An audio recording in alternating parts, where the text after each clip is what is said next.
Document. Part 7. The surface of the barren planet was unlike anything Adam Carson had ever seen. Stretched endlessly in every direction, a desolate wasteland littered with the remnants of a once great civilization. The ground beneath his boots crumbled easily, as though it couldn't bear the weight of even the lightest touch. Dust swirled in the thin atmosphere, carried by weak winds that whispered through the ruins like ghosts. Above him, the dying star cast a dim orange glow over the landscape, bathing everything in an eerie, unnatural light. Adam knelt to examine a fragment of shattered machinery more closely. Its surface was etched with intricate pattern symbols that looked almost alive, shifting faintly under his gaze. He ran his fingers over the grooves, marveling at their complexity. Whoever or whatever had built this place possessed technology far beyond humanity's understanding. Yet despite its brilliance, something terrible had happened here. The question was, what? Around him, the exploration team moved cautiously, scanning the area for clues. Dr. Nathan Cole led the scientific efforts, directing others to collect samples and document findings. His voice crackled over the comm system, calm but urgent. Focus on gathering data, he instructed. Every piece of debris could hold answers. Sarah Bennett kept watch, her hand resting on the hilt of her sidearm. Her sharp eyes scanned the horizon, alert for any signs of movement or danger. Stay close, she warned. We don't know what we're dealing with here. Adam nodded, though his thoughts were elsewhere. Laura's warning echoed in his mind, louder now than ever before. She had begged him not to come, convinced that this place held nothing but ruin and despair. But standing here, surrounded by evidence of a lost society, he couldn't ignore the pull of curiosity. If they could uncover why this civilization had fallen, perhaps they could prevent the same fate from befalling humanity. As the team ventured deeper into the ruins, they began to find artifacts that told fragments of the story. Fragments of metal. Plates bore inscriptions, written in an alien language, their meanings obscured but undeniably important. Pieces of artwork depicted scenes of prosperity, a thriving city bustling with life, towering structures reaching toward the sky. But alongside these images were darker depictions, shadowy figures descending upon the land, consuming everything in their path.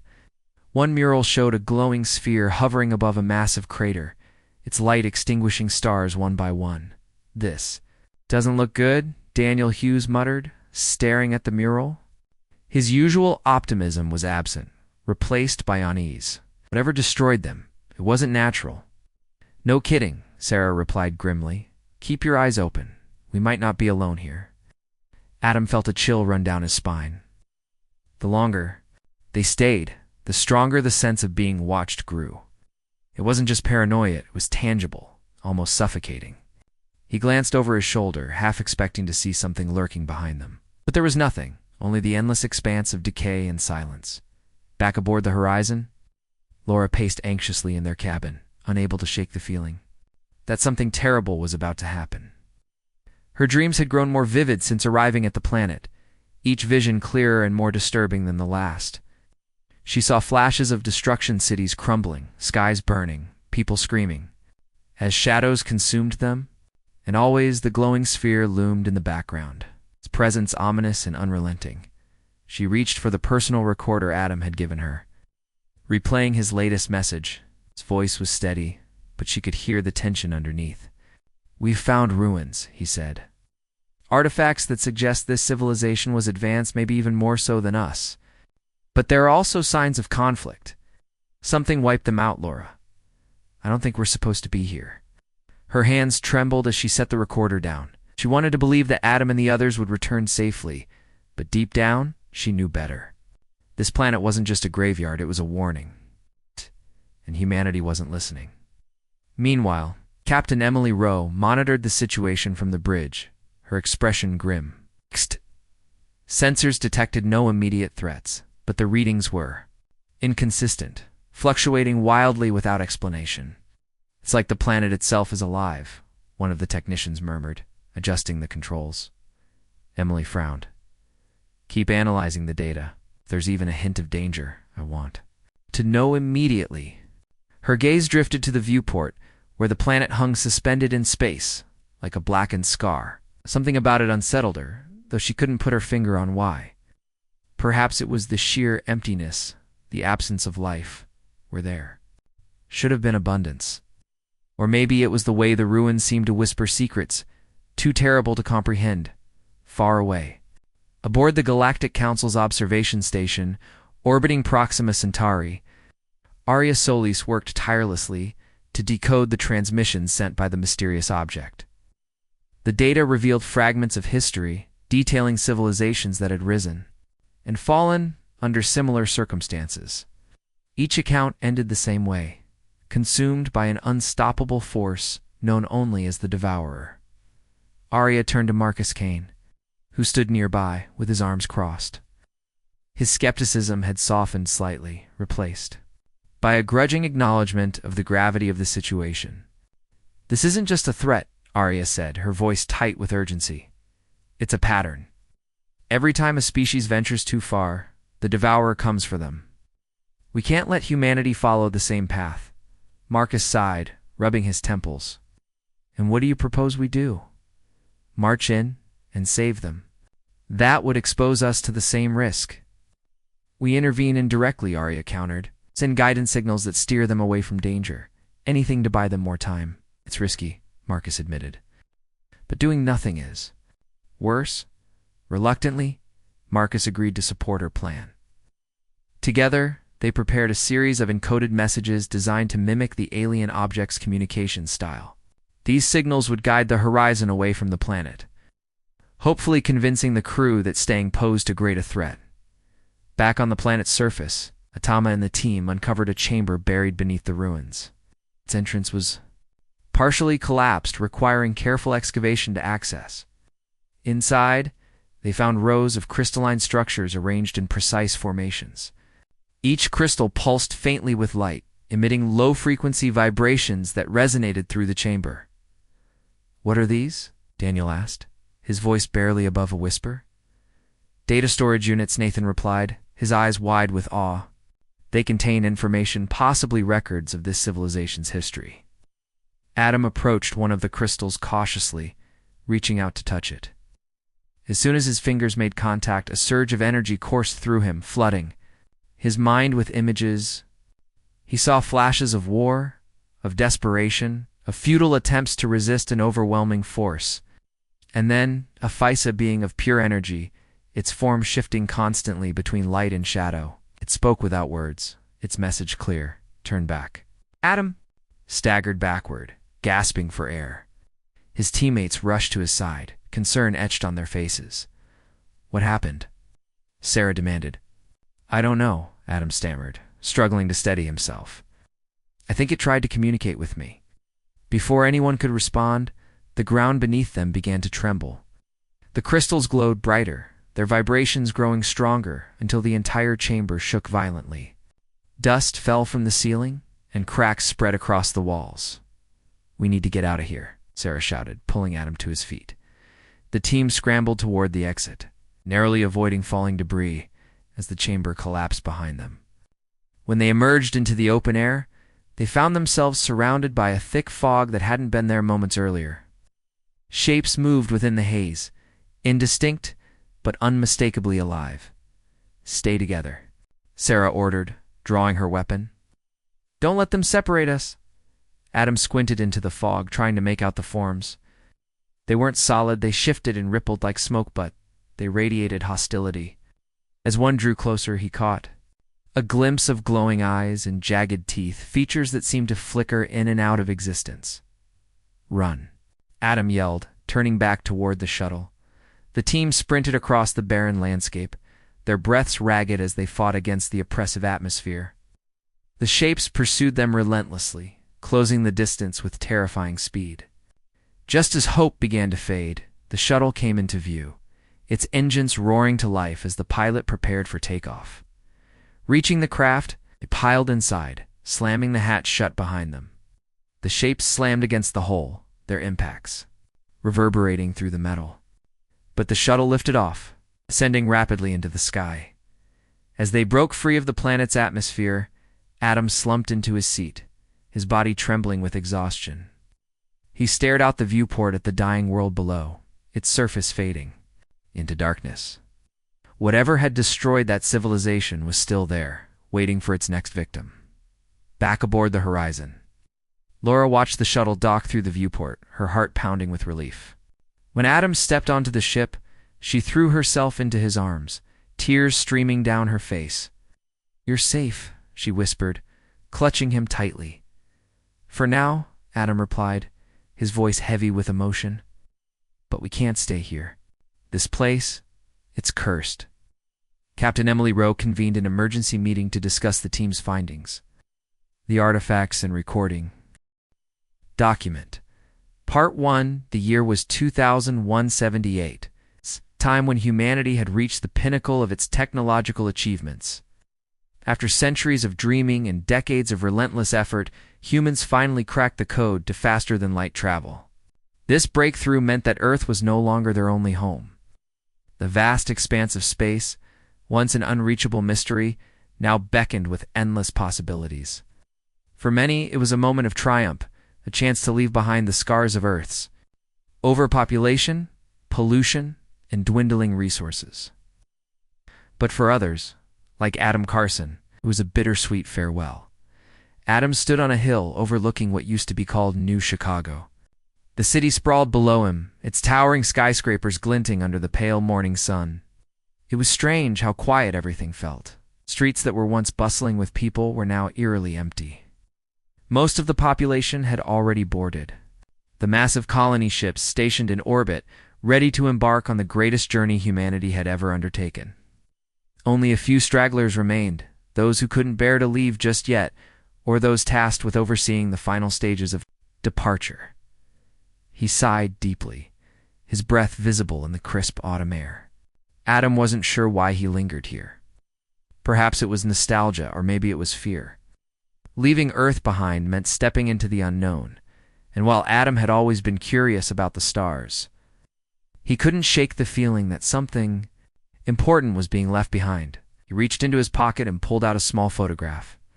It was faded and worn from years of handling, but the image was clear enough. Younger Adam standing beside his parents in front of their old farmhouse. That house was long gone now, swallowed by urban expansion, but the memory still lingered. "Adam," a voice called from behind him, breaking his reverie. He turned to see Laura jogging up the hill toward him. Her dark hair was tied back in a loose ponytail, and she wore a simple jacket against the chill. She smiled warmly as she approached, though there was a hint of urgency in her expression. "We need to go. The last shuttle leaves in 20 minutes. "I know," Adam replied, slipping the photo back into his pocket. "I just needed a moment." Laura nodded, understanding, without needing words. They'd been married for 10 years, and she knew how much this decision weighed on him. Like many others, they had spent months preparing for the journey, packing essentials, saying goodbye to loved ones, and grappling with the enormity of what lay ahead. But unlike others, Adam seemed unable to fully embrace the excitement of the new beginning. Instead, he carried the weight of endings. "You've done everything you can here," Laura said gently, placing a hand on his arm. "It's time to focus on what's next." Adam looked at her, taking in her calm demeanor and steady gaze. Laura had always been the optimist between the two of them. Where he saw uncertainty, she saw opportunity. Where he hesitated, she pushed forward. It was one of the reasons he loved her so much. Still, today her optimism felt almost too bright, too sharp against the somber backdrop of their departure. "Do you ever wonder if we're making a mistake?" Adam asked quietly. "Leaving everything behind? What if we're not ready? What if we're rushing into something we don't understand?" Laura tilted her head thoughtfully. "Of course I wonder," she admitted. "But staying wouldn't fix anything either. Earth is dying, Adam. You know that better than anyone. If we want a future for ourselves, for our children, we have to take this step, even if it scares us." Her words resonated with him, echoing the same arguments he'd heard countless times before.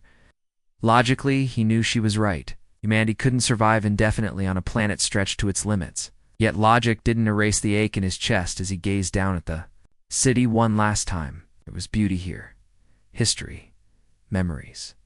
All of it would soon be abandoned, reduced to nothing more than a footnote in humanity's story. Reluctantly, Adam nodded.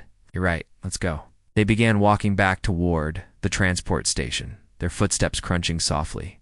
Against the dry grass, round them, the landscape was dotted with signs of humanity's presence: abandoned cars, empty storefronts, graffiti scrawled across crumbling walls. Yet there was also a sense of stillness, as though the world itself was holding its breath, waiting to see what came next. As they reached the station, Adam noticed a group of children playing near the entrance. Their laughter cut through the Silence, a stark contrast to the solemnity of the occasion. One boy, no older than 6, held a toy spaceship in his hands, zooming it through the air while making engine noises. Watching him, Adam felt a pang of hope. These kids wouldn't remember Earth the way he did. To them, the stars weren't distant dreams, they were home. The shuttle ride to the orbital docking bay was brief but surreal. Through the window, Adam watched as the curvature of the Earth came into view. Its blue and green hues shimmering against the blackness of space, it was breathtakingly beautiful, a reminder of everything humanity was leaving behind. Laura rested her head on his shoulder, squeezing his hand tightly. Neither of them spoke. Words felt unnecessary in moments like this. When they arrived at the docking bay, the sight of the colony ships took Adam's breath away. Dozens of vessels floated in formation, each one larger than any structure he'd ever seen on Earth. Their metallic surfaces gleamed under the artificial lights, and their engines hummed softly, ready to propel humanity into the unknown. Among them was the Horizon, the ship assigned to carry Adam, Laura, thousands of others to their new destination. Boarding the ship felt like crossing a threshold, not just physically, but emotionally. As Adam stepped inside, he couldn't help but marvel at the scale of it all. The interior was a maze of corridors, cabins, and communal areas designed to sustain life for years, if necessary. Crew members bustled about, ensuring everything was in place for departure. Passengers milled around, some chatting excitedly, others sitting quietly with their thoughts. Laura led Adam to their assigned cabin, a modest room with 2 beds, a small desk, and a viewport that offered a stunning view of Earth. She unpacked their belongings methodically, humming softly to herself. Adam sat on the edge of the bed, staring out the window. From this vantage point, Earth looked impossibly fragile, a delicate sphere suspended in the void. He wondered how many generations it would take before people stopped looking back. With longing hours passed, and the countdown to departure began. Over the intercom, Captain Emily Rowe addressed the passengers, her voice calm and reassuring. "Ladies and gentlemen, this is at the start of a new chapter for humanity. While today marks the end of our time on Earth, it also represents the beginning of something extraordinary. Together, we will build a brighter future among the stars." Her words sparked applause throughout the ship, though Adam clapped half-heartedly. He appreciated the sentiment, but it did little to ease the knot of anxiety in his stomach. Beside him, Laura leaned closer, resting her head on his shoulder. "We'll be okay," she whispered. "No matter what happens, we'll face it together." Adam nodded, drawing strength from her presence. Whatever doubts he harbored, he knew one thing for certain: he wasn't alone. Together, they would navigate the challenges ahead, forging a path into the great unknown. As the engines roared to life and the horizon began its ascent, Adam kept his eyes fixed on Earth until it disappeared from view. In that moment, he felt a profound mix of loss and anticipation. Humanity was leaving its cradle, venturing into the cosmos with hopes of finding a new home. Whether they succeeded or failed remained to be seen. But one thing was undeniable: they were no longer bound by the limitations of their origin. The journey had begun, and there was no turning back. Document. Part 2. The first days aboard the Horizon were a blur of activity and adjustment. For Adam Carson, the transition from Earth to the confines of a spaceship felt surreal. The hum of the engines was constant, a low vibration that seemed to seep into his bones. It reminded him constantly that they were no longer on solid ground, but floating through the vast emptiness of space. Laura, on the other hand, adapted quickly. She moved about their small cabin with purpose, unpacking essentials and organizing their limited belongings. Her calm demeanor helped ground Adam during moments when the enormity of their situation threatened to overwhelm him. Outside their cabin, the ship buzzed with life. Thousands of passengers filled the corridors, some exploring their new surroundings, while others gathered in communal areas to share stories or simply pass the time. Despite the excitement, there was an undercurrent of unease. Many people whispered about the journey ahead, speculating about what awaited them at their destination. Some spoke optimistically of lush planets teeming with life, while others voiced fears of hostile alien encounters or unforeseen dangers lurking in the void. Adam tried to avoid these conversations, finding them both unsettling and distracting. One evening, as Laura prepared a simple meal using pre-packaged rations, Adam stared out the viewport of their cabin. The window offered a mesmerizing view of the stars streaking past, distorted by the ship's faster-than-light propulsion system. It was beautiful, yet it also emphasized just how far they were from everything familiar. Earth was now a distant memory, its blue-green glow replaced by the cold brilliance of starlight. "Do you ever think about what we're leaving behind?" Adam asked softly, breaking the silence between them. Laura paused, her hands hovering over the food containers. "All the time," she admitted, "but I try not to dwell on it too much. We made our choice, Adam. This is where we need to be." Adam nodded, though her words didn't fully ease his lingering doubts. He wanted to believe that this journey was the right decision for humanity, for their future, but part of him couldn't shake the feeling that something was missing. Something important. As the days turned into weeks, life aboard the Horizon settled into a routine. Passengers attended orientation sessions led by Captain Emily Rowe, who provided updates on the ship's progress and answered questions about their destination. Scientists gave lectures on topics ranging from exoplanet ecosystems to cultural adaptation strategies. Children played games in designated recreation zones, their laughter echoing through the halls. On the surface, everything appeared normal, even hopeful. But beneath the veneer of order, strange things began to happen. Equipment malfunctioned without explanation. Lights flickered in certain sections of the ship, prompting maintenance teams to scramble for solutions. In quieter moments, crew members reported hearing faint whispers coming from empty corridors, voices that seemed to speak in languages no one could understand. At first, these incidents were dismissed as minor glitches, or tricks of the mind brought on by stress and isolation. But as they became more frequent, unease spread among the passengers. Adam noticed the changes during his nightly walks around the ship. He had taken to wandering the corridors after dinner, seeking solace in the quiet rhythm of the vessel. Night, as he strolled past a storage bay, he heard a soft tapping sound emanating from within. Curious, he pressed his ear against the door, straining to identify the source. The tapping grew louder, almost rhythmic, before abruptly stopping. When Adam opened the door, expecting to find someone inside, the room was empty. Shelves lined with supplies stood undisturbed, and the air was thick with stillness. Confused, Adam closed the door and continued his walk, chalking the incident up to fatigue. But later that week, Laura mentioned hearing similar sounds in their cabin. "It's like something's knocking on the walls," she said, her brow furrowed. "I thought maybe it was the plumbing or the ventilation system, but not," Adam finished for her, recalling his own experience. He debated mentioning the tapping in the storage bay, but decided against it. What good would it do? They were already surrounded by uncertainty.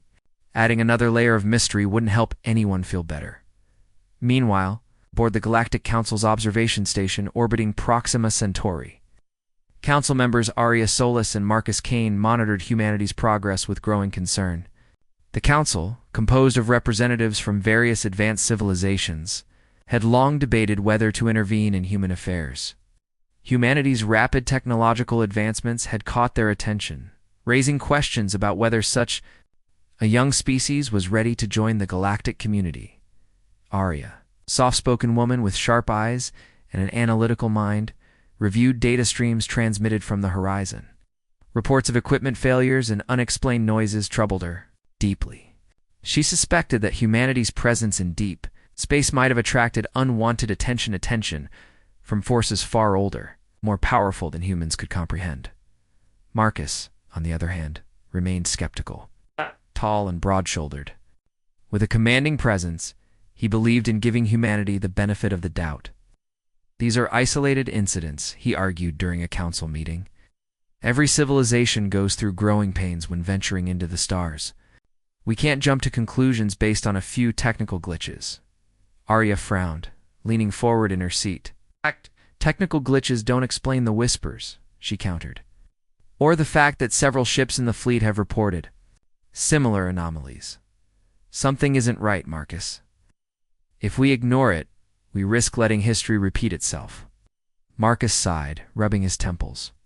And what exactly do you propose we do? Send a fleet to babysit them?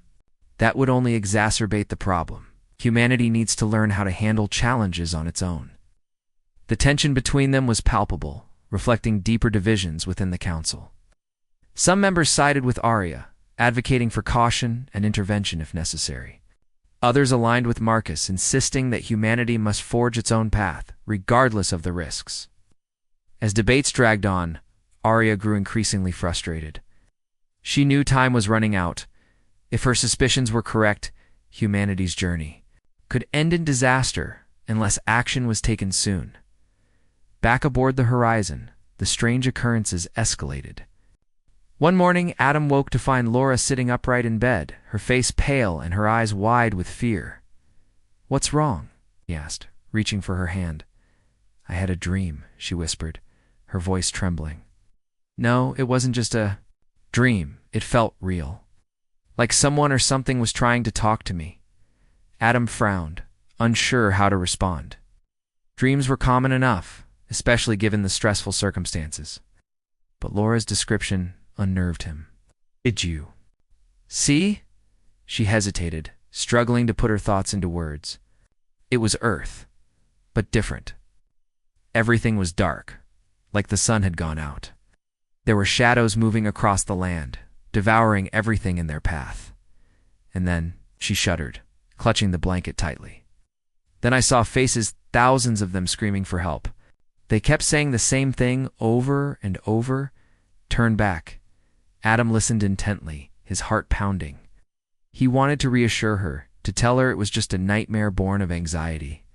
But the vividness of her account tanned the coincidence.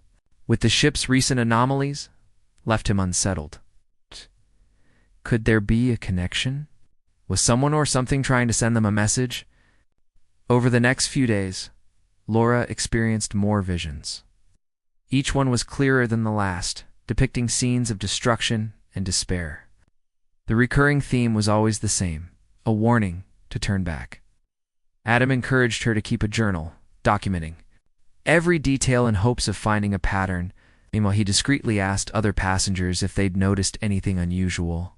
To his surprise, several people confessed to hearing voices or seeing fleeting shapes in the corners of their vision.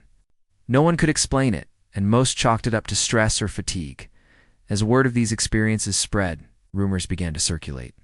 Some passengers speculated that the ship was haunted, cursed by the ghosts of Earth's past. Others suggested they were being tested by higher powers, forced to prove their worthiness before reaching their destination. Few dared to entertain the possibility that something truly alien might be responsible. Captain Emily Rowe addressed the growing unease during a mandatory assembly. Standing on a makeshift stage in the ship's largest gathering hall, she spoke with authority and reassurance. "I understand that many of you have concerns about recent events," she began, her voice steady. "Let me assure you that our engineers are working tirelessly to resolve any technical issues. As for the Less tangible phenomena, I encourage everyone to remain calm. Space travel is inherently unpredictable, and sometimes our minds play tricks on us. Please focus on your health and well-being, and trust that we are doing everything possible to ensure your safety." Her speech did little to quell the rising tide of fear. Passengers exchanged wary glances, whispering amongst themselves as they filed out of the hall. Adam lingered near the back, watching the crowd disperse. He spotted Laura waiting for him near the exit, her expression unreadable. Together they walked back to their cabin in silence, each lost in their own thoughts. That night, as they lay side by side in the dim light of tea. Document Part 3. The dreams continued to haunt Laura Carson, growing more vivid and intense with each passing night. They weren't just dreams anymore, they felt like memories. Fragments of a life she had never lived but somehow knew intimately. In these visions, she stood on barren landscapes under skies filled with swirling clouds of ash. The air was thick with despair, and the ground beneath her feet crumbled as if it couldn't bear the weight of what had been lost. Faces appeared in the haze, human faces, alien faces, all crying out for help. Their voices echoed in her mind. Long after she woke, leaving her shaken and unable to sleep, Adam noticed the toll these experiences were taking on her. Dark circles formed under her eyes, and her once steady hands trembled when she tried to hold a cup of tea. He wanted to shield her from whatever was causing this torment, but he didn't know how. Every time he suggested speaking to someone about it, whether it was Captain Emily or one of the ship's psychologists, Laura refused. They won't understand, she said firmly. And even if they did, what could they do? This isn't something anyone can fix. Instead, Adam threw himself into helping her document the dreams. Each morning they sat together at the small desk in their cabin, writing down every detail she could remember. Over time, patterns began to emerge. The same phrases repeated themselves. Turn back. It comes for us all. There is no escape. There were also recurring images: a glowing sphere hovering above a devastated city, a river of light cutting through the darkness, and a towering figure shrouded in shadow. Adam sketched these scenes in a notebook, hoping that seeing them might make them less overwhelming.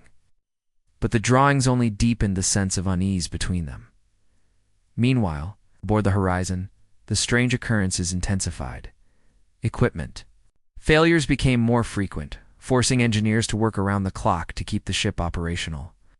Lights flickered unpredictably, plunging sections of the vessel into brief moments of darkness. Passengers reported hearing whispers, not just in empty corridors, but in their own cabins too. Some claimed to see fleeting shapes darting past doorways or reflected in windows. Fear spread like wildfire, feeding on uncertainty and distrust. Captain Emily Rowe called an emergency meeting with her senior staff to address the growing panic. "We need answers," she said, pacing back and forth in the cramped conference room. "These incidents are affecting morale, and if we don't get ahead of them, they'll jeopardize the mission." Dr. Nathan Cole, the ship's chief scientist, adjusted his glasses nervously. "I've reviewed the data, Captain. There's nothing conclusive yet, but the anomalies seem to correlate with specific regions of space we're passing through. It's possible we're encountering some kind of energy field or perhaps residual effects from previous civilizations. Or maybe it's something else entirely," muttered Lieutenant Sarah Bennett, the head of security. She leaned forward, resting her elbows on the table. "Have you considered the possibility that we're being followed?" Emily frowned. "By whom?" Sarah hesitated before answering. "That's just it, we don't know. But several crew members have reported seeing unidentified vessels on long-range scanners. They disappear before we can confirm their presence, but I think we should take the threat seriously." The room fell silent as everyone absorbed her words. Emily finally broke the tension by standing up straighter. "All right. Increase surveillance efforts and alert me immediately if anything unusual shows up again. Dr. Cole, continue analyzing the anomalies. And let's remind the passengers that we're doing everything we can to ensure their safety." As the meeting adjourned, Adam lingered outside the conference room, eavesdropping on snippets of conversation. He overheard Sarah mention the sightings of mysterious ships and felt a chill run down his spine. Could there be a connection between those reports and Laura's dreams? He debated approaching the captain to share what he knew, but decided against it. Without concrete evidence, their claims would sound like paranoia. Back in their cabin, Laura sat cross-legged on the bed, staring at the sketches Adam had made earlier. Her expression was unreadable, but her hands gripped the edges of the notebook. Tightly. "Do you think we're being watched?" she asked suddenly. Adam froze, caught off guard by the question. "What makes you say that?" She gestured toward the drawings. "Look at this. The glowing sphere, the river of light, they feel deliberate, like signs meant to guide us somewhere or warn us away. Adam sat beside her, studying the images. Again, he hadn't thought of it that way before, but now that she mentioned it, the patterns seemed almost intentional. If someone or something is trying to communicate, why don't they just tell us outright? Why all the cryptic messages? I don't know, Laura admitted. But I think we're supposed to figure it out ourselves. Maybe that's part of the test. Her words sent a pang of dread through him. A test? By whom? And what happened? If they failed? The questions swirled in his mind, unanswered and unsettling. That evening, during dinner in the ship's mess hall, Adam struck up a conversation with Daniel Hughes, a young engineer who had been assigned to troubleshoot the recent equipment malfunctions. Daniel was cheerful despite the stress of his workload, his optimism undimmed by the challenges surrounding them. As they ate, Adam casually brought up the topic of the anomalies. "You hear anything weird lately?" Adam asked, keeping his tone. Light. Daniel chuckled. "You mean besides the constant hum of the engines keeping us alive?" "Yeah, actually. I've had tools go missing right out of my toolbox. One minute they're there, the next they're gone. Don't get me started. On the power surge Xi, swear half the circuits on board have minds of their own." Adam nodded sympathetically. "Any idea what's causing it?" Daniel shrugged. "Could be anything. Space is full of surprises, right, though?" He lowered his voice conspiratorially. "Some of the guys joked that we've picked up a hitchhiker. An alien stowaway messing with our systems." Adam forced a laugh, though the idea wasn't entirely far-fetched. "Let's hope it's friendly if that's true." After finishing their meal, Adam returned to the cabin to find Laura pacing anxiously. "Something's wrong," she said without preamble. "I can feel it." Before Adam could respond, the lights flickered violently, plunging the room into darkness. For a moment, the only sound was the faint hum of the ship's ventilation system. Then a low whisper filled the air, barely audible, but unmistakable. It wasn't coming from the walls or the vents, it seemed to emanate from everywhere, and nowhere all at once. Adam grabbed Laura's hand, pulling her close. "Stay with me," he whispered, his voice trembling. The whisper grew louder, forming words that neither of them could understand. It was a language unlike any they'd ever heard, yet strangely familiar, as if buried deep within their subconscious. Just as suddenly as it began, the voice faded, leaving behind an oppressive silence. When the lights came back on, Laura sank onto the bed, her face pale. "It knows we're here," she murmured. "Whatever it is, it knows." Adam knelt beside her, searching for words of comfort, but none came. Instead, he felt a cold certainty settling in his chest. They weren't alone, not anymore, far away. Aboard the Galactic Council's observation station orbiting Proxima Centauri, Arya Solis worked tirelessly to piece together the puzzle unfolding around humanity's fleet. Data streams showed increased activity in the region where the horizon traveled, including bursts of energy that defied explanation. Arya suspected these readings were linked to the ancient entities known as the Devourers, cosmic beings rumored to feed on advanced civilizations. Consuming their knowledge and leaving devastation in their wake, Marcus Kane entered the control room. His arms crossed over his chest. "Still chasing ghosts, Arya?" he asked, his tone laced with skepticism. "I'm not chasing anything," Arya replied sharply. "The evidence is clear. Humanity has stumbled into territory they aren't prepared to navigate. If we don't intervene, they'll be destroyed, and risk exposing ourselves to the Devourers in the process." Marcus countered. "We swore an oath to observe, not interfere. Let them handle their own problems." Arya turned to face him, her eyes blazing with determination. "Sometimes doing nothing is the greater sin. If we stand by while an entire species is wiped out, what does that make us?" Marcus sighed, shaking his head. "You're letting your emotions cloud your judgment. Humanity chose this path. We can't save them from themselves." Arya clenched her fists, frustration boiling over. "This isn't about saving them, it's about giving them a fighting chance. Whether you agree or not, I'm going to act." With that, she turned back to her console, ignoring Marcus's protests. Time was running out, and Arya knew she couldn't afford to wait for consensus. Humanity's survival depended on her willingness to defy protocol and face the consequences. Back aboard the Horizon, Adam and Laura lay awake long into the night, listening for any sign of the voice returning. The ship seemed eerily quiet, as though holding its breath, yet both of them felt a creeping sense of inevitability. Whatever was out there wasn't done with them yet, and when it came, they would have to be ready. Document. Part 4. It was the kind of night where silence felt heavy, like a weight pressing down on everyone aboard the Horizon. Adam Carson lay awake in the dim glow of their cabin's emergency light, staring at the ceiling while Laura slept fitfully beside him. Her breathing was uneven, interrupted by occasional murmurs that suggested her dreams were still troubled. Outside their small room, the ship hummed along as usual, but something about the atmosphere had shifted. The air seemed charged, electric, as though the vessel itself was holding its breath. Adam glanced at the clock on the wall. It was late or early, depending on how you looked at it, but sleep eluded him. Every time he closed his eyes, he saw fragments of Laura's sketches flashing in his mind. The glowing sphere, the shadowy figure, the river of light. Ow. They haunted him almost as much as they haunted her. Da-da-da. He couldn't shake the feeling that these images weren't random. There was purpose behind them, even if he didn't understand it yet. Suddenly, sharp alarm blared through the ship, jolting both of them awake. Red warning lights pulsed in the corridors, casting an eerie glow into their cabin. Laura sat up quickly, her face pale and wide-eyed. "What's happening?" she asked, her voice trembling. "I don't know," Adam replied, already pulling on his boots. "Stay here. I'll go check." "No," Laura insisted, grabbing his arm. "I'm coming with you." There was no time to argue. Together, they hurried into the hallway, joining a stream of passengers heading toward the central gathering area.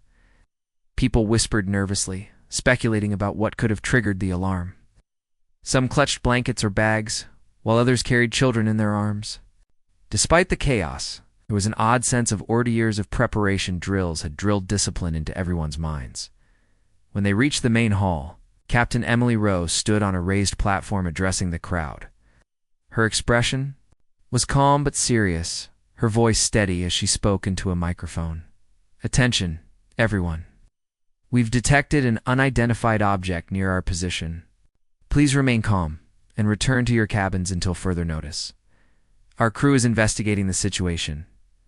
Unidentified object. Adam exchanged a glance with Laura. Neither of them needed to say it. They both knew this wasn't just another technical glitch.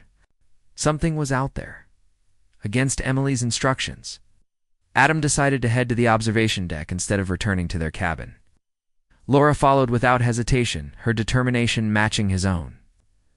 As they navigated the crowded corridors, Adam noticed that others were doing the same. People, drawn by curiosity or fear, unable to stay put when uncertainty loomed so close. The observation deck was packed when they arrived, but the crowd parted slightly as they approached one of the large viewports. What they saw made Adam's breath catch in his throat, floating in the vast emptiness of space outside. The ship was a structure unlike anything humanity had ever encountered. It wasn't a natural formation. It was clearly artificial, though. Its design defied logic. The surface shimmered like liquid metal, shifting and rippling as if alive. Shape was impossible to define. It seemed to change every time Adam blinked, morphing between geometric forms and organic curves. Lights pulsed across its surface in patterns that felt deliberate, almost like a language waiting to be deciphered. "What is that?" Laura whispered, gripping the railing tightly. "I don't know," Adam admitted, his voice barely audible over the murmur of the crowd. "But it doesn't look friendly." Before anyone could react further, the object emitted a burst of energy, a pulse of light so intense that it flooded the entire viewport, momentarily blinding everyone inside. Alarms screamed louder as systems throughout the ship faltered under the strain. Emergency lighting flickered, and several screens displaying data went blank. Panic rippled through the observation deck, people shouting and pushing to get away from the windows. Then, as suddenly as it began, the pulse faded. Silence fell over the room, broken only by the sound of ragged breathing and the faint hum of the ship's recovering systems. Adam squinted against the lingering brightness, trying to make sense of what had just happened. When his vision cleared, he noticed something new. Every screen in the room, and likely every screen on board, displayed. It's the same message in stark white letters. "Turn back." The words sent a chill through the crowd. No one moved for several moments, frozen in shock. Finally, someone shouted, "Is this some kind of joke?" "It's not us," Lieutenant Sarah Bennett said firmly, stepping forward. She scanned the nearest screen, her face grim. "This message isn't coming from our systems. It's external." Captain Emily Rowe appeared moments later, flanked by members of her senior staff. Her presence brought a semblance of calm, though her expression revealed concern. "We're assessing the situation," she announced. "In the meantime, I need everyone to remain calm and follow instructions. Return to your cabins immediately." No one argued. The passengers filed out of the observation deck in stunned silence, leaving Adam, Laura, and a handful of crew members behind. Emily approached them, her gaze locking onto Adam and Laura. "You two should leave too," she said gently but firmly. "We saw it," Adam replied. "That thing out there, it sent that message." "What do you think it means?" Emily hesitated before answering. "I don't know. We can't afford to ignore it. Dr. Cole is analyzing the data now. Till we learn more, we'll proceed with caution." As they left the observation deck, Adam couldn't stop thinking about the message. Turn back. Was it a warning, a threat, or something else entirely? Whatever it was, it confirmed what Laura had been saying all along, that something out there was watching them. It's communicating in ways they couldn't fully comprehend. Back in their cabin, Adam and Laura sat side by side on the edge of the bed, neither speaking. The weight of the encounter pressed down on them, making it hard to breathe. After a long moment, Laura broke the silence. "Do you believe me now?" she asked softly. Adam nodded. "I always believed you. But now, I think we're dealing with something bigger than we imagined." Far away, aboard the Galactic Council's observation station, orbiting Proxima Centauri, Arya Solis watched the events unfold with mounting dread. Sensors had picked up the energy pulse emitted by the mysterious object, confirming her worst fears. The readings matched signatures associated with ancient cosmic entities, beings capable of manipulating reality itself. These entities were often referred to as the Devourers, though few dared to speak their name aloud. Arya turned to Marcus Kane, who stood nearby with his arms crossed. His skepticism was evident, but even he couldn't deny the significance of the data. "You see it now, don't you?" Arya asked, her voice tight with urgency. "Humanity has attracted attention they aren't ready for. If we don't act, they'll be destroyed." Marcus sighed, rubbing his temples. "Even if you're right, what exactly do you propose we do? March in and save them? That would only escalate the situation." "There's another way," Arya countered. "We can send a probe to intercept the signal to communicate directly with whatever is out there. Maybe we can negotiate, buy them time, risk exposing ourselves." Marcus shot back. "If the Devourers discover our involvement, they'll come for us next." "I'm willing to take that risk," Arya said firmly. "Are you?" Marcus stared at her for a moment, then shook his head. "You're playing with fire, Arya. Mark my words, this won't end well." Ignoring his warning, Arya turned back to her console and began preparing the probe. Time was running out, and she refused to stand idly by while humanity faced annihilation. Whether the Council supported her or not, she would do whatever it took to protect them. Back aboard the Horizon, Dr. Nathan Cole worked tirelessly to analyze the data collected during the encounter. Screens filled with graphs, charts, and equations lined the walls of his lab, each one representing a piece of the puzzle. Despite his efforts, answers remained elusive. The object's composition, origin, and purpose were all shrouded in mystery. "This isn't just advanced technology," Nathan muttered to himself, scrolling through lines of code. "It's something else entirely." Lieutenant Sarah Bennett entered the lab, her expression tense. "Any progress?" Nathan shook his head. "Not much." Whoever or whatever created that thing operates on principles beyond our understanding. But he paused, pointing to a section of the data. Look at this. These energy patterns resemble communication protocols. It's possible the message wasn't just meant to scare us. It might be an invitation. Sarah frowned. An invitation to what? To find out, Nathan replied grimly. But turning back isn't an option anymore. Whatever's out there knows we're here. And now we have to decide how to respond. As the hours passed, Adam and Laura found themselves drawn back to the observation deck. The mysterious object still lingered outside, its surface shimmering hypnotically.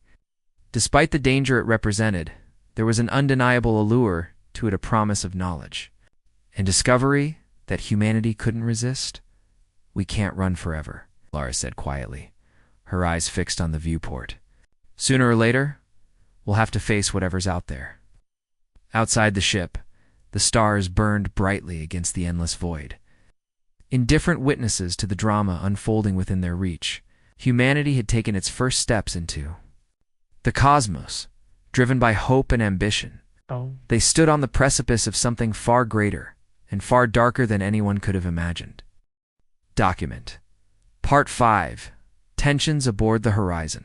I reached a boiling point. In the days following the encounter with the mysterious object, the message it had sent, turned back, lingered in everyone's minds, sparking heated debates among passengers and crew alike. Some saw it as a clear warning, proof that humanity was venturing into territory they weren't meant to explore.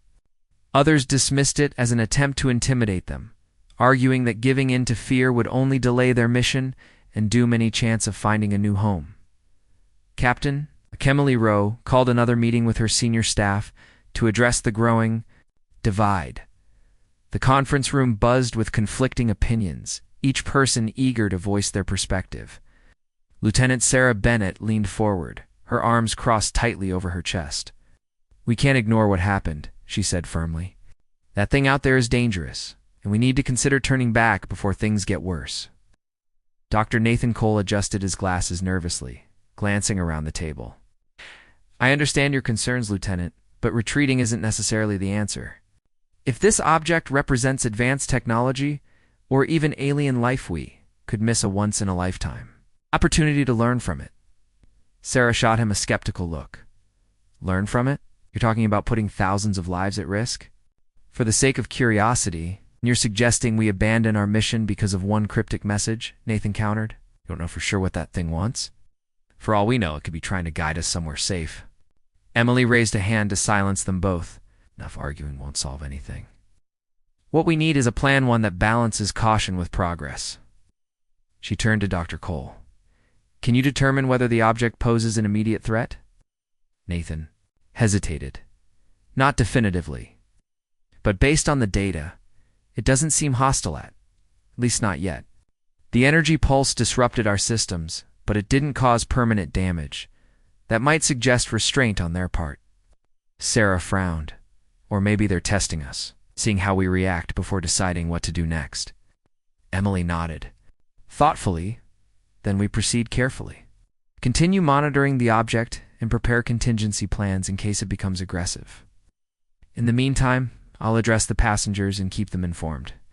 As the meeting adjourned, Adam and Laura sat together in their cabin, listening to Emily's announcement over the intercom. Her words were measured and reassuring, but they did little to ease the unease spreading throughout the ship. Outside their door, voices rose in argument as groups of passengers gathered in the corridors to discuss the situation. Adam sighed, running a hand through his hair. This isn't going to end well. People are too divided. Laura nodded, her expression troubled. It's like we're being pulled in two directions. Half of us want to run, and the other half refuses to back down. What do you think we should do? Adam asked softly. Laura hesitated before answering. I don't know. Dreams.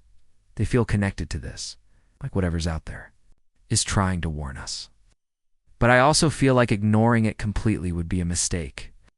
Adam reached for her hand, squeezing it gently. Then we stick together. Whatever happens, we face it as a team. Meanwhile, aboard the Galactic Council's observation station, orbiting Proxima Centauri, Arya Solis prepared to launch the probe she hoped would establish communication with the mysterious object. Marcus Kane stood nearby, arms crossed and jaw clenched in frustration. "You're making a grave mistake," he warned. "The Devourers detect our interference, they'll come for us." Arya ignored him, focusing instead on the countdown. Displayed on her console, "If we don't try, humanity will be destroyed. At least this way, we give them a fighting chance." The probe launched silently, disappearing into the void within seconds. Arya watched its trajectory closely, her heart pounding as it approached the coordinates of the object. Moments later, sensors picked up a faint signal of response. It wasn't language as humans understood it, but rather a series of mathematical patterns and resonant frequencies. Arya's eyes widened as she analyzed the transmission. "It's communicating," she whispered, barely able to contain her excitement. "And it's intelligent." Marcus stepped closer, peering over her shoulder. "What does it say?" "I'm not sure yet," Arya admitted. "But it's not hostile, at least not immediately. It seems to be probing for information testing. Us, just like we're testing it." Marcus shook his head in disbelief. "This is insane. We're playing games with forces we don't understand." "Sometimes taking risks is necessary," Arya replied sharply. "If we play this right, we might buy humanity enough time to figure out what they're dealing with." Back aboard the Horizon, the debate between passengers escalated into open conflict. A group led by Daniel Hughes, the young engineer who had befriended Adam, advocated for pressing forward, believing that retreat would mean surrendering to fear. "We've come too far to turn back now," Daniel argued passionately. During a tense gathering in the mess hall, "This is our chance to prove that humanity can adapt, survive, and thrive no matter the odds." On the other side of the room, an older woman named Margaret Fowler spoke up, her voice trembling with emotion. "Prove what? That we're reckless? That we value ambition over safety? If that thing out there wanted us to stay away, then maybe we should listen." The argument grew louder, tempers flaring as people took sides. Adam and Laura stayed near the edges of the crowd, watching silently as the disagreement spiraled out of control.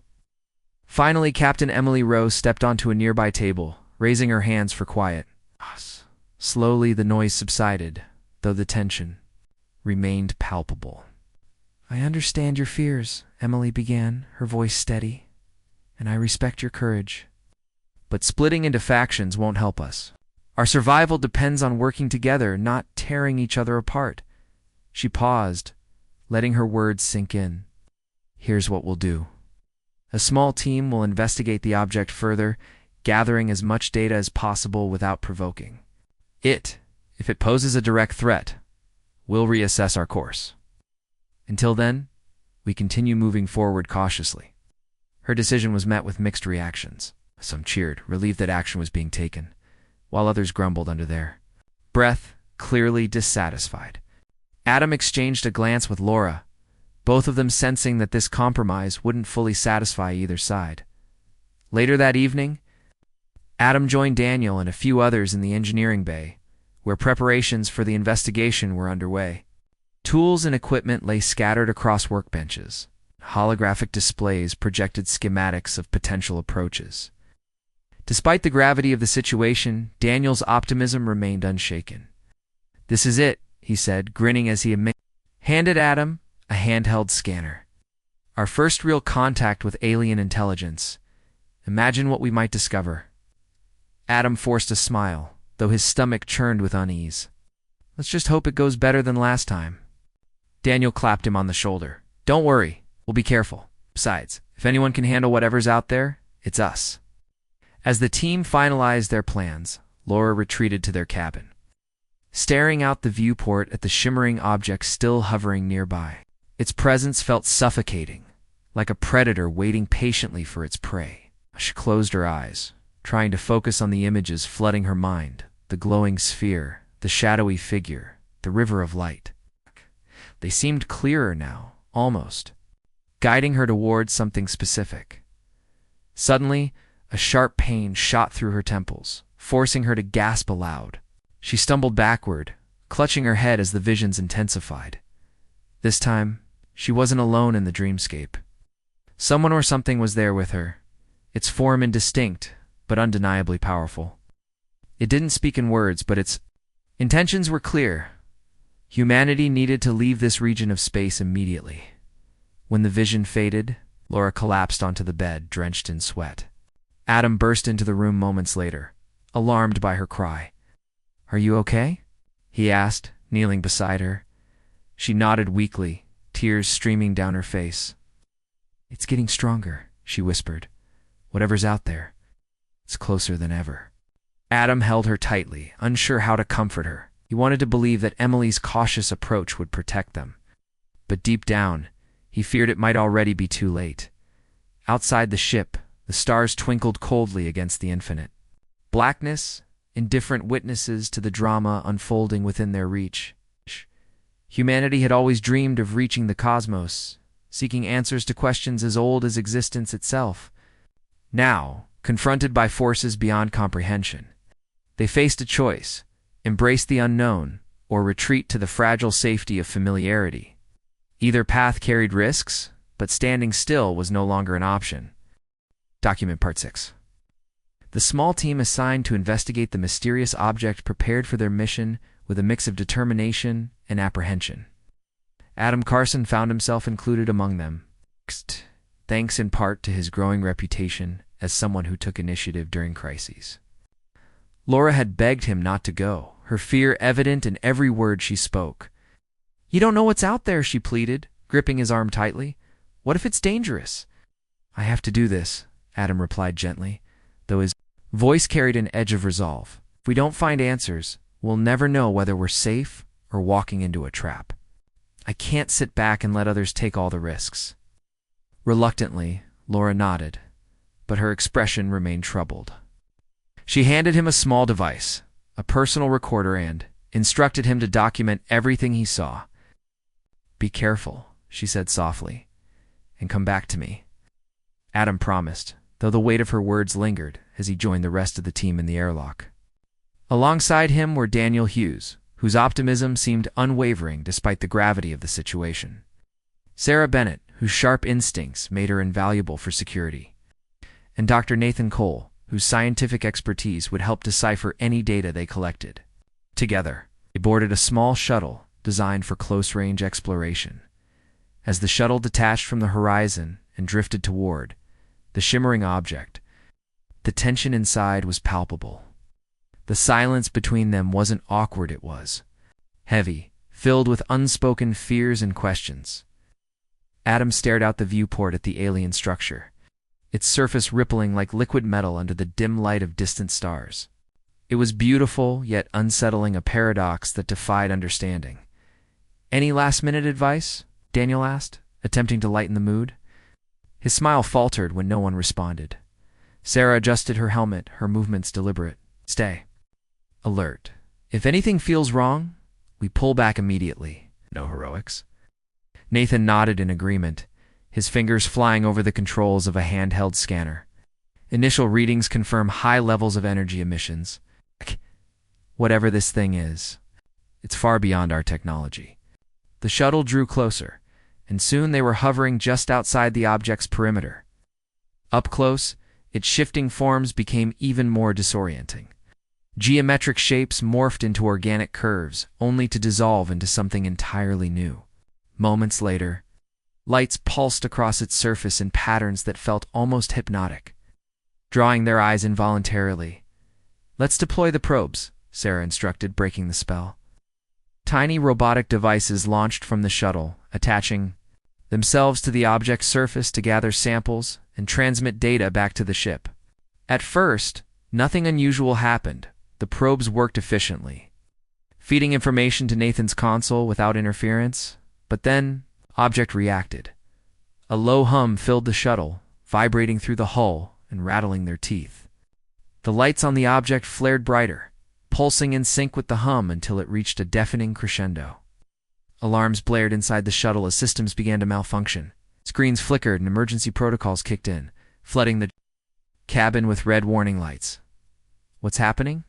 Daniel shouted over the noise, gripping his seat tightly. "It's rejecting the probes," Nathan exclaimed, frantically typing commands into his console. "They're destabilizing."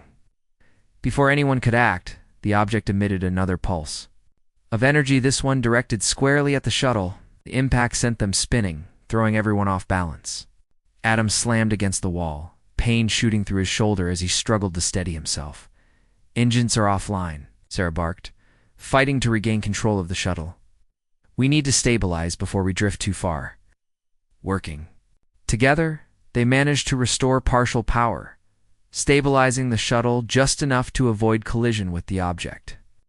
Breathing heavily, Adam glanced out the viewport to see the probes disintegrated in flashes of light, their fragments scattering into the void. "That didn't go well," Daniel muttered, rubbing his head where he'd hit it during the chaos. "No kidding," Sarah snapped. "Let's get out of here before it tries again." But Nathan hesitated, staring intently at his scanner. "Wait, there's something else. Look at this pattern, it's repeating itself. It's communication." "You think it's trying to talk to us?" Adam asked, incredulous. "It's possible," Nathan replied, his voice tinged with, if we can decode it, we might understand what it wants." Despite the danger, none of them argued against staying a little longer. They couldn't afford to ignore such a critical opportunity.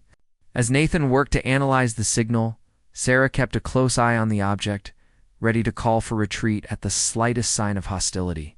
The minutes stretched into what felt like hours, the tension mounting with each passing second. Finally, Nathan looked up, his face pale but excited. "I've got something. It's fragmented, but it seems to be coordinates guiding us somewhere." "Coordinates to where?" Sarah demanded. "I'm not sure," Nathan admitted. "But based on the trajectory, it's pointing toward a nearby star system." Adam frowned. "Is this a trap? Or is it leading us somewhere safe?" "There's only one way to find out," Daniel said grimly. "Do we follow it?" Make the decision weighed heavily on all of them. Trusting an unknown entity, even one capable of complex communication, felt reckless, yet ignoring the message risked missing vital information that could save humanity. After a brief but intense discussion, they agreed to relay the coordinates to Captain Emily Rowe and await further instructions. Back aboard the Horizon, Emily convened an emergency meeting with her senior staff to discuss the findings. Opinions divided once again. Some argued that following the coordinates could lead them into greater danger, while others believed it might provide answers or salvation. "We can't stay here indefinitely," Emily reasoned. "If this object is guiding us somewhere, we owe it to ourselves to investigate. But we proceed cautiously, with full awareness of the risks." Her decision sparked heated arguments among passengers, reigniting the divide between those who wanted to press forward and those who favored retreat. Margaret Fowler, still vocal in her opposition, accused Emily of recklessness. "You're gambling with our lives," she shouted during a public address. "How do you know this isn't a trick to lure us deeper into danger?" Emily met her. "Gaze calmly, because standing still won't protect us either. Move forward not blindly, but with caution and purpose. That's how humanity survives." Meanwhile, Laura sat alone in their cabin, replaying the recording Adam had sent her from the shuttle. Her hands trembled as she listened to his voice describing the object's reaction and the mysterious coordinates. Something about the transmission unsettled her, stirring memories of her dreams. Closing her eyes, she focused on the images that had haunted her for weeks: the glowing sphere, the shadowy figure, the river of light. Suddenly, a new vision overwhelmed her, stronger and clearer than ever before. She stood on a desolate planet beneath a dying sun, surrounded by ruins of an ancient civilization. The air was thick with decay, and the ground cracked beneath her feet. In the distance, she saw the glowing sphere hovering above a massive crater, its light casting eerie shadows across the landscape. A single word echoed in her mind: "Run." When she opened her eyes, tears streamed down her face. She knew what she had to do. Moments later, she burst into the command center, interrupting a heated debate between Emily and several council members. "Captain," she said urgently, her voice trembling, "I need to speak with you, privately." Emily excused herself, leading Laura to a quieter corner of the room. "What is it?" she asked, concern etched on her face. Laura took a deep breath, steeling herself. It's about the coordinates. I've seen them before in my dreams. They lead to a place, planet, but it's not safe. Whatever destroyed that civilization is still there, waiting. Emily studied her carefully, weighing the sincerity in her words. Are you certain? Certain as I am that we're being watched? Laura replied. Please, you have to believe me. Following those coordinates will put us in terrible danger. Emily hesitated, torn between logic and instinct. Finally, she nodded. Thank you for telling me. I'll consider your warning carefully. Later, that night, Emily addressed the crew and passengers, announcing their decision to follow the coordinates but with strict precautions in place. Additional sensors would monitor the route, and defensive systems were put on high alert. The message was clear. Humanity was stepping into the unknown, guided by both hope and fear. Far away, aboard the Galactic Council's observation station, orbiting Proxima Centauri, Aria Solis analyzed the probe's latest transmissions. The alien object had responded to their attempts at communication, sending complex mathematical patterns that hinted at intelligence, but also warnings. Buried within the data were fragments of history, detailing civilizations consumed by forces. Far older and more powerful than humanity, Arya shared her findings with Marcus Kane, who listened silently, his skepticism giving way to unease. It's worse than we thought, she said gravely. This isn't just a test. It's a warning and invitation to turn back before it's too late. Marcus sighed, running a hand through his hair. Then what do we do? Stop them? We can't, Arya admitted. Not without revealing ourselves. All we can do now is watch and hope they make the right choice.